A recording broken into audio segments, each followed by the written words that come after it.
મળી છે અને હવે ભુજ, અંજાર, અબડાસા, માંડવી અને રાપરના વિસ્તારને 503 કરોડથી વધુ વિકાસના વિવિધ કામોની ભેટ આપવાનો અવસર છે.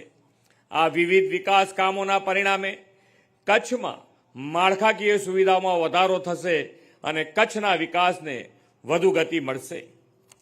જે પ્રમાણે અહીંયાથી આપણા ધારાસભ્ય, સાંસદશ્રી, આપણા મંત્રીશ્રી બધાએ જે કીધું છે એ પ્રમાણે કચ્છમાં તમને અંદર ફરવાનો ઘણી વખત કંટાળો આવે, કારણ કે રોડ 70 કિલોમીટર, 90 કિલોમીટર, 100 કિલોમીટર જવું પડે.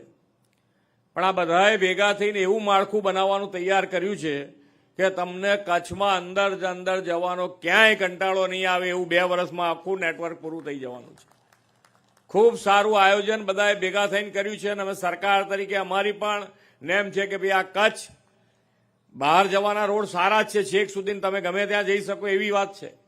પણ એ તો બહાર જવાનું હોય ત્યારે તો મગજ સેટ હોય, પણ અંદર જવાનું હોય ત્યારે રોડ લાંબો પડતો હોય ત્યારે આપણને થોડો કંટાળો આવે કે યાર આ તો બહુ લાંબો રોડ, 100 કિલોમીટર જવાનું છે.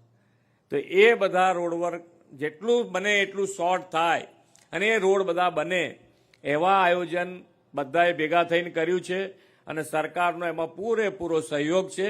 એટલે 2 વર્ષની અંદર તમને પાણી અને રસ્તા બેયની સુવિધાઓમાં મોટો